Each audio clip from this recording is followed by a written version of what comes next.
Alléluia, alléluia. Alors, comme je le disais, l'église apostolique dont il est question, ce n'est pas l'église qui est chapeautée, conduite par un apôtre, ce n'est pas une église dénominationnelle avec la connotation apostolique, mais c'est tout simplement une génération, une race des hommes et des femmes qui ont pris conscience de la grande commission, qui sont conscients du mandat que le Seigneur les a accordé et qui savent qu'ils doivent impacter toutes les couches de la société en y imposant les valeurs de Dieu, en imposant la culture du royaume de Dieu. On dit que c'est bon déjà, Père. Merci beaucoup, mon fils.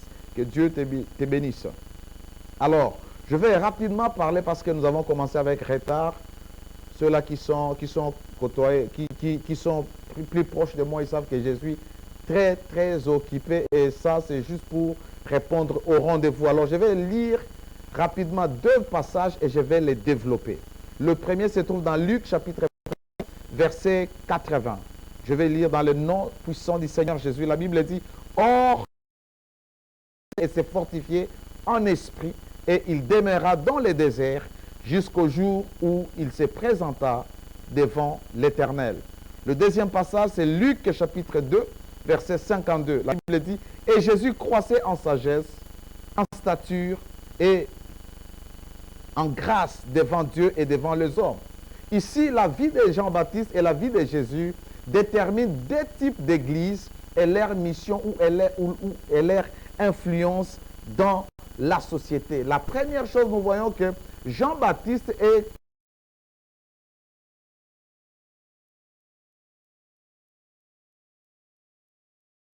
avec Dieu, à grandir spirituellement. La Bible dit, l'enfant croissait et s'est fortifié en esprit. Un seul domaine seulement où Jean-Baptiste s'est développé. Et lorsque vous lisez beaucoup plus la Bible, vous allez voir que Jean-Baptiste n'a pas eu assez d'impact comme le Seigneur Jésus l'a eu. Pourquoi? Parce qu'il a tout simplement voulu ramener le cœur du peuple vers Dieu, réconcilier le peuple avec Dieu, afin que les gens soient en ordre avec Dieu, mais sans être influents, sans avoir de l'impact, sans être transformés pour devenir des agents de changement dans toutes les sphères de la société. Il était tout simplement focalisé. Et c'est ça, c'est que l'Église, depuis tout le temps, plus de 2000 ans, était focalisée à former les gens, à prier, à connaître la sainte doctrine, à jeûner, à servir à l'Église, à tout impact dans la communauté, dans le pays, dans les nations ou dans la génération, en bref, dans la société. Alors, il est important que nous puissions comprendre que l'Église que Dieu est en train d'élever doit prendre conscience de sa mission globale, de son impact global dans toutes les sphères de la société. Alors, Jésus, pour le cas de Jésus, la Bible dit, « Et Jésus croissait en sagesse, c'est-à-dire dans le domaine spirituel, dans le domaine mental, et en stature, dans le domaine physique et en grâce devant Dieu et devant les hommes. » Et je vais développer beaucoup plus l'aspect de Jésus. Pas Jean-Baptiste, c'est parce qu'il essaie de développer tout simplement en sagesse, en sagesse devant le Seigneur, en esprit plutôt devant le Seigneur. Alors la Bible dit croître en sagesse veut dire tout simplement le développement mental. C'est impacter le mental des hommes et des femmes qui rentrent dans nos églises. C'est très important de connaître cela. Lorsque nous voulons nous focaliser sur la croissance en sagesse des gens, c'est-à-dire nous voulons développer ces personnes mentalement, qu'ils soient développés, qu'ils puissent développer leur capacité de discerner des réflexions, leur capacité de l'expérience, de la compréhension. Vous allez voir, il est important de travailler les hommes par leur mental. Tant qu'on n'a pas changé le mental des hommes, tant qu'on n'a pas affecté les gens mentalement, nous n'aurons pas de chrétiens qui peuvent influencer les nations, qui peuvent agir et apporter de l'impact dans les nations. La sagesse, c'est la capacité à penser, à discerner mentalement et à agir en utilisant les connaissances, l'expérience, la compréhension, la perception et l'habileté, c'est-à-dire les compétences qu'on a. Alors, nous allons former les hommes afin que leur sagesse soit développée, leur intelligence soit renouvelée, afin que ces gens aient la connaissance, qu'ils aient de l'expérience, de la compétence, afin qu'ils rentrent dans la société pour appliquer maintenant l'intelligence qu'ils ont reçue à l'Église. Vous voyez, c'est ça l'application de la connaissance, c'est ça la sagesse. La sagesse, c'est tout simplement l'application de la connaissance. Alors ici, il est question de comprendre qu'est-ce que c'est les renouvellements de l'intelligence. Les renouvellements de l'intelligence ici doit aboutir à avoir la pensée de Christ. Nous qui sommes chrétiens, nous devons avoir la pensée de Christ. Alors, la Bible dit dans 1 Corinthiens chapitre 2, verset 16, « Car qui a connu la pensée du Seigneur pour l'instruire? Or, nous avons la pensée de Christ. » Philippiens 2, 5, la Bible dit, « Ayez en vous les sentiments en Jésus-Christ. » Très important, bien-aimé dans le Seigneur. Le but de l'Église, c'est de former, c'est d'équiper, c'est de transformer le mental des hommes, afin que ces hommes arrivent à bien réfléchir, qu'ils savent qu'ils sont des gens qui sont appelés à aller dans la société, à aller dans toutes les sphères de la société et y apporter le changement et la transformation. C'est très important de comprendre cela.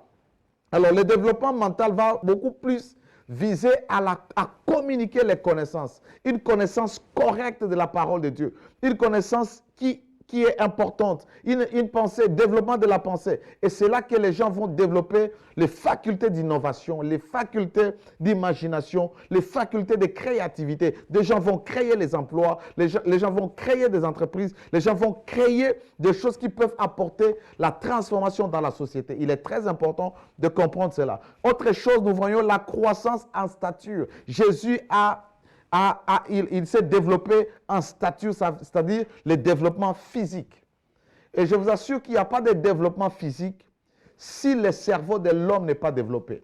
Toute personne dont le cerveau est chétif, toute personne dont le cerveau n'arrive pas à se développer, son physique aussi ne va pas croître, ne va pas se développer. Alors, il est important que l'Église, nous puissions aussi miser à la formation, au développement du physique. Ici, ça n'a rien à voir avec la taille, avec la musculation, mais il est question de développer l'homme dans sa personnalité pour l'amener à la maturité. Il n'est pas question de l'âge. L'âge doit être aussi proportionnel à la maturité. Amenons les gens de l'Église à être des gens qui peuvent affronter l'éducation, qui peuvent être formés, qui peuvent être éduqués afin qu'ils soient importants dans la société.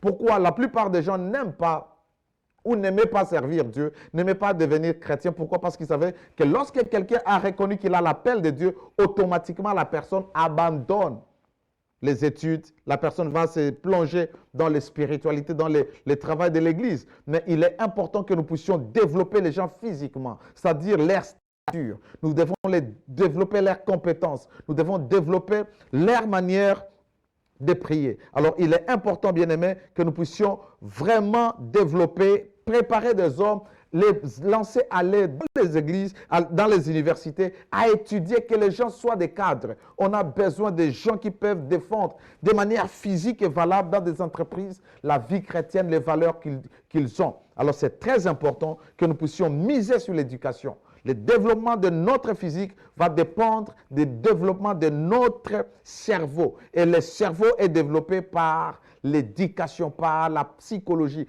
par la pédagogie, par la formation. Et surtout, nous allons beaucoup plus miser sur l'aspect académique des membres de nos communautés, de nos églises. C'est ça, l'émergence de cette église. Ce n'est pas tout simplement les gens qui doivent rester à l'église. Les gens sont appelés à rester dans la communauté aussi, dans la société. C'est pourquoi ils doivent partir là-bas et agir. Ils doivent partir là-bas, être équipés. On a besoin des docteurs qui sont des chrétiens, des avocats qui sont des chrétiens, des ministres qui sont des députés qui sont des chrétiens, des hommes d'affaires, des sportifs, des hommes politiques qui sont des chrétiens. Alors, nous devons développer l'aspect physique. Lorsque je parle du physique, je ne parle pas de la musculation, je ne parle pas de la taille, je parle de leur apport dans ce monde physique, de leur présence dans la société.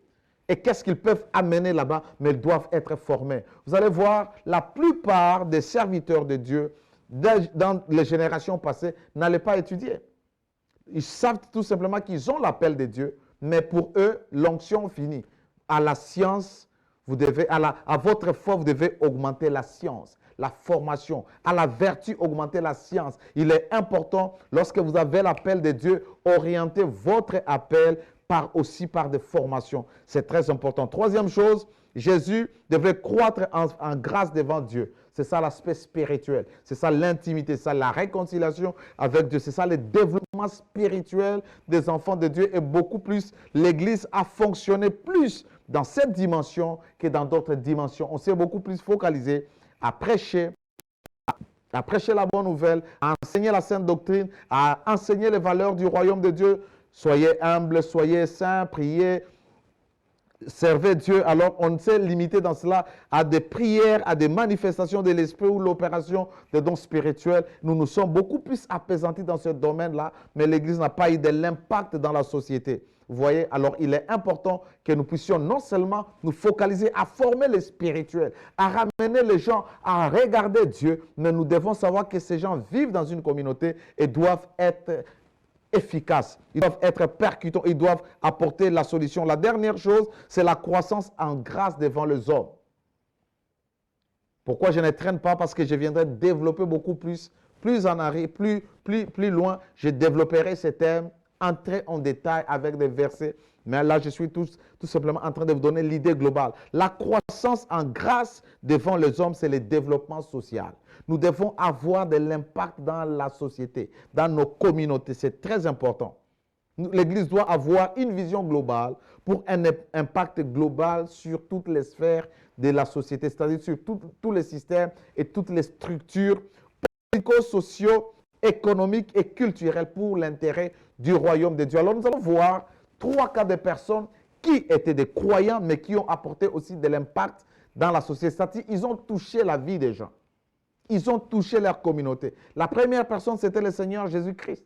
Lorsque vous lisez Actes des Apôtres, chapitre 10, verset 38, la Bible dit, « Vous savez comment Dieu a oint du Saint-Esprit et de force Jésus de Nazareth, qui allait de lieu en lieu, faisant du bien et guérissant tous ceux qui étaient sous l'empire du diable, car Dieu était avec lui. » Jésus, au-delà d'être oint, au-delà d'être en communion avec le Père, il a aussi fait du bien. Il a prêché la bonne nouvelle pour ramener, réconcilier le peuple avec Dieu, pour que les gens soient sauvés, qu'ils acceptent le message du salut, mais aussi il faisait du bien à sa communauté. Il faisait du bien à ceux-là qui étaient malades. Il guérissait ceux-là qui étaient sous l'emprise du diable. Alors il est important pour nous aussi de suivre les marches ou les traces du Seigneur Jésus. L'autre personne, c'était les centeniers romains. Dans Luc 7, 1 à 5, la Bible dit, après avoir achevé tous ces discours devant le peuple qui l'écoutait, Jésus entra dans Capernaum. Un centenier avait un serviteur auquel il était très attaché et qui se trouvait malade sur le point de mourir. Ayant entendu parler de Jésus, il envoya quelques anciens des Juifs pour le prier de venir guérir son serviteur. Ils arrivèrent auprès de Jésus et lui adressèrent d'instances supplications disant, « Il mérite que tu lui accordes cela, car il aime notre nation et c'est lui qui a bâti notre synagogue. » L'Église ne doit pas tout simplement garder les gens à prier. Il est important que l'Église voie aussi la nation. Que nous puissions émerger, que nous puissions développer des hommes qui seront capables à apporter les changements dans la nation, dans le pays. Des gens qui seront des travailleurs, des gens qui auront les valeurs du royaume de Dieu, qui vont là pour amener le développement dans la communauté, qui vont assister la population. Une autre personne s'appelle Dorcas. Comprenez que je suis très fatigué, mais je vais répondre à ce rendez-vous et je suis en train d'aller vite pour que je me repose aussi. Alors, la dernière personne, c'est Dorcas. La Bible dit dans Acte 9, 36 à 40, « Il y avait à Joppé, parmi les disciples, une femme nommée Tabitha, ce qui signifie Dorcas. Elle faisait beaucoup de bonnes œuvres et d'aumônes. Elle tomba malade en ce temps-là et mourut. Après l'avoir lavée, on la déposa dans la chambre haute. Comme Lyde est près de Joppé, c'est-à-dire là où Pierre était, comme Lyde est près de Joppé, les disciples, ayant appris que Pierre s'y trouvait, envoyèrent 2 hommes vers lui pour le prier de venir chez eux sans tarder. Pierre se leva et partit avec ces hommes. Lorsqu'il fut arrivé, on le conduisit dans la chambre haute. Toutes les veuves l'entourèrent en pleurant et lui montrèrent les tuniques et les vêtements que faisait Dorcas pendant qu'elle était avec elle. Le dernier verset, Pierre fit sortir tout le monde, s'est mis à genoux et pria, puis se tourna vers le corps. Il dit, lève-toi, s'assit. Ces deux personnes, c'est-à-dire les centeniers romains et aussi Dorcas, ils ont eu de l'impact dans leur communauté. Ils ont agi dans leur communauté. Ils ont apporté de l'apport. Ils ont apporté la joie. Ils ont apporté les solutions. Tous nous sommes conscients de ce qui s'est passé en Tanzanie, où ils ont perdu leur président. Et nous avons vu comment la population s'est comportée devant sa dépouille. Lorsque, partout dans toutes les villes où sa dépouille passait, nous avons vu comment le peuple a été dans la désolation. Pourquoi? À cause de l'impact que cet homme a amené à sa population. L'Église doit former des hommes et des femmes qui doivent amener de l'impact dans leur communauté, dans leur société, parce que ce sont nos œuvres qui vont nous suivre. Cette Église doit être impliquée dans les développements non seulement des hommes, mais des nations, de la société. Elle va contribuer à la construction des hôpitaux, des infrastructures, des routes, des écoles pour former les hommes, construire des églises, construire des routes afin que le pays puisse développer. L'Église n'est pas là pour tout simplement être un poids à l'Église, mais elle doit soutenir l'Église. Il est important que cette Église émerge. Que le Seigneur vous bénisse. Je vais prier pour vous et vous reposer. Père Dieu Tout-Puissant, je prie pour que tu nous aides à être parmi ceux-là qui doivent prendre conscience